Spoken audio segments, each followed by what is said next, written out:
So as spring practice is here for the Crimson Tide and they look to repeat their journey to the national championship with different results this year, we need to talk about some of the players we need to keep an eye on that are poised for a major season next season. But today, we need to focus specifically on the transfer portal acquisitions that Alabama got. Because though Alabama didn't pull many from the transfer portal, the ones they pulled were an incredible haul, and we need to break it down. But before we do, as always, y'all know the drill. I want to hear from you. Hop down to the comments, Y for yes, N for no. Do you believe that the transfers Alabama got are poised for a major season this upcoming year? And let me know what you're thinking. If you are new to the channel, be sure to subscribe. Hit that bell notification. I do constant college football content. You don't want to miss any of it. And if you enjoyed the content, like and comment down below, as those interactions are massive to content creators such as myself, in both getting picked up and maintained by the YouTube algorithm. But with all that being said, let's hop right into this, and we're going to start on the offensive side of the ball, because not long ago, I did a poll where many of you told me that the running back you're most excited for is none other than transfer Jahmyr Gibbs from Georgia Tech. And Jahmyr Gibbs is an interesting player because of the versatility he brings to the table. He's an incredible running back traditionally, but his ability to hurt you out the backfield as a receiving threat is, in my opinion, what really separates him and allows him to be so successful. And we can continue that to his time with the Crimson Tide, because it did not take long at all for him to start turning heads. As he arrived on campus early, reports were coming out that he was highly impressive, and that was a while ago. So now that he's more acclimated to the system, more acclimated to the players around him, sky truly is the limit to what this young man is going to be able to do, and especially in the offense Alabama is going to be looking to run. And when you look at Alabama's offense, they do lose some production, specifically at the wide receiver positions and at running back, with Brian Robinson receiving the lion's share of carries last season. However, that does not mean that Alabama's running back room isn't loaded, and there are a few guys we need to pay attention to, whether that's Jace McClellan or Trey Sanders on top of Jahmyr Gibbs.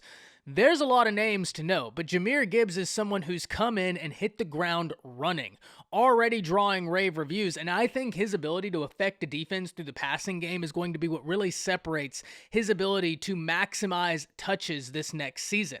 He's a name we have got to keep an eye on, because I can imagine he's going to be making a massive tangible difference in this offense, and deservedly so. Look, you don't get in a guy such as this and not utilize every ability he has, and that's exactly what Alabama is going to look to do, and especially when you talk about Bryce Young being the quarterback, an individual who's already so good on the move. I just want you to imagine having a running back with the receiving ability that Jahmyr Gibbs has, and when the play breaks down and Bryce Young is having to scramble, now you have to account for essentially another receiver out there in Gibbs. That, to me, is what allows this move to be so intriguing, and one that I'm so excited about. But we need to keep on the offensive side of the ball, because another player who's already drawing really positive reviews is Jermaine Burton.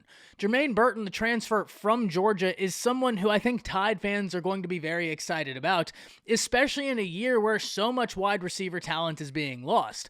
Now, I've talked about this before. I am very much excited to see what Alabama's wide receiver room is going to do. I think that there's a lot of talent in the room, but talent alone does not win reps and does not win football games. You can be as talented as you want, but if things aren't coming together, it's all for nothing. And work is going to need to be put in. But nonetheless, I do believe that there's a very talented wide receiver group for the Crimson Tide, just waiting for the opportunity to show the world what they can do. And hopefully a lot of these individuals used last season as a learning season to learn what works for them, what doesn't work for them, and ultimately what needs to be done moving forward to put yourself in the best position to be able to be successful, as Nick Saban already says.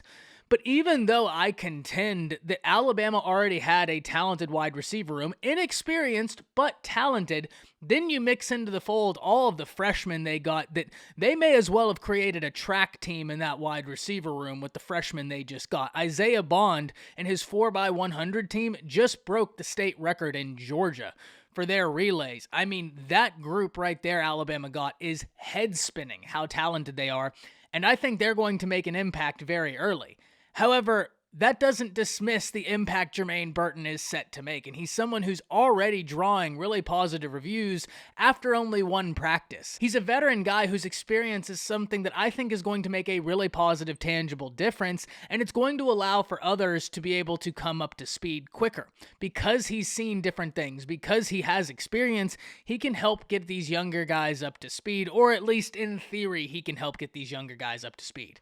But it also takes some of the pressure off of this offense in the sense of there were some questions as to what this wide receiver room was going to look like. And though those questions still do exist, you do have a piece in Jermaine Burton where you are 100% certain you like what's happening right there. And though I do like the talent in the room, as I keep saying, it's the uncertainty of how it's all going to turn out that is the biggest question right now for Alabama's wide receivers, a question that Jermaine Burton answers in some capacity, which is why I think he's such a big deal. Not only because he's so talented, but I think he's going to be another transfer coming to Alabama whose stats are set to explode. The biggest thing is if he can stay healthy, and if he can stay healthy, he's in for a monstrous season if I had to put my money on it. But last and certainly not least is Eli Ricks.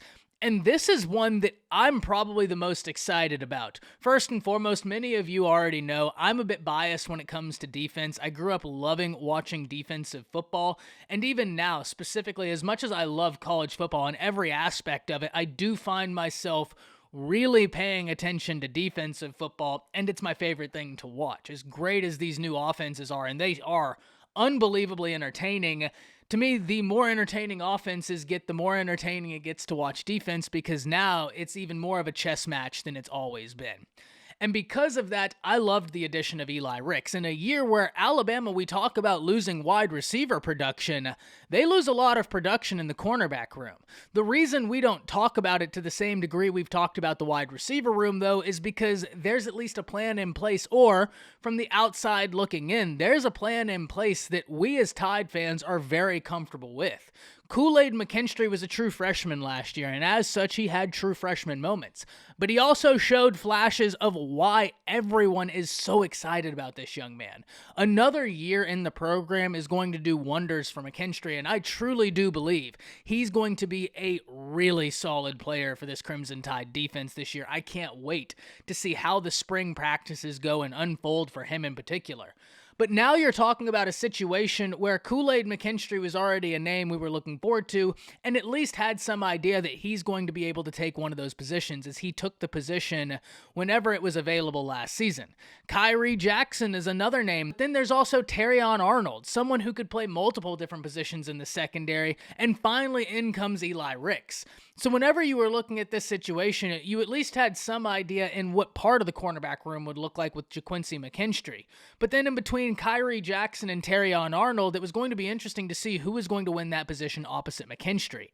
Now you're looking at this position, and the Tide have two cornerbacks that rated as the number one corner in their respective class, in Kool-Aid McKinstry and Eli Ricks. Two five-star guys, and Eli Ricks, whenever he was healthy and playing, was one of the top corners in the nation, and he did that as a true freshman. At the end of the day, what we do know is this, that even though Alabama didn't take a lot of guys from the transfer portal, they took the right guys from the transfer portal. And each person they took ranked as the number one player in their respective position, with Eli Ricks ranking the number one corner, Derrick Gibbs the number one running back, and Jermaine Burton the number one wide receiver. And as I always say, the transfer portal is a pendulum. You're going to lose players to the transfer portal, as is the natural order. But it's about what can you get out of the transfer portal. And this is something Nick Saban tried to warn college football about. Whenever this came up, everybody thought that this could be a downfall for Alabama, and certainly Alabama is going to lose their share of players. It's the nature of what Nick Saban has created, where there's so much competition and guys have waited. You're going to lose players out of something like that. But it's also what attracts people to Alabama. Individuals that may have been the best player on their team, a team that really didn't have any future in terms of college football playoffs or national championship aspirations. Those individuals can look at the Crimson Tide and say, there's a place for me there. And now Alabama, though they will lose players, are going to get in really talented players. Something Nick Saban tried to warn college football about. Something we're seeing happening right now.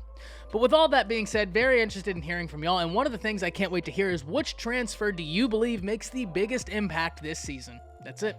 See ya.